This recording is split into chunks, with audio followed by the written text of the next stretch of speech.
రెండు గ్రామాల మధ్య నెలకొన్న భూ వివాదాన్ని మంత్రి కొలుసు పార్థసారథి పరిష్కరించారు. ఏలూరు జిల్లా జంగంగూడెం, దేవరకుంట గ్రామాలలో రైతుల మధ్య భూ వివాదం తలెత్తింది. విషయం తెలుసుకున్న మంత్రి రెవెన్యూ అటవీ శాఖ అధికారులతో కలిసి రెండు గ్రామాల రైతులతో మాట్లాడి సమస్యను పరిష్కరించారు. అనంతరం ఆయన మాట్లాడుతూ అపోహల కారణంగా రెండు గ్రామాల రైతుల మధ్య వివాదం తలెత్తిందని చెప్పారు.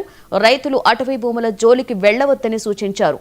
పట్టాలున్న రైతులకు న్యాయం జరిగేలా చూస్తామని హామీ ఇచ్చారు. వశాత్తు కలిసిమెలిసి ఉండాల్సిన పక్క గ్రామాల ప్రజల్లో వచ్చిన అపోహల మూలంగా ఈ గొడవ స్టార్ట్ అయింది. ఇక్కడ దేవరగుంట సర్వే నెంబర్ 1లో గతంలో అనేక దశలు అంటే 2-3 దశల్లో 70-80 పట్టాలు ఇవ్వడం జరిగింది. ఆ 70-80 పట్టాల్లో కొంతమంది మాత్రమే సాగులోకి వచ్చి సాగు చేసుకుంటూ ఉన్నారు.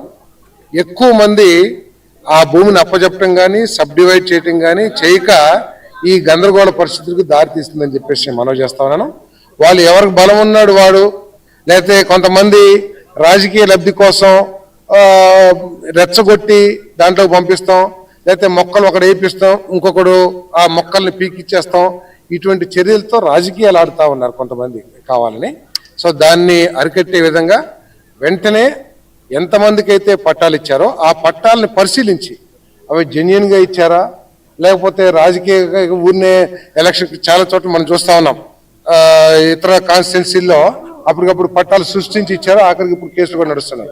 అటువంటి పట్టాల ప్రొసీజర్ ప్రకారం ఇచ్చిన పట్టాలు అయితే ఆ పట్టాల ఆధారంగా భూమిని సబ్ డివైడ్ చేసి త్వరలో వారికి అప్పచెప్పడం జరుగుతుందని చెప్పేసి మనం చేస్తాం సర్వే నెంబర్ 1లో.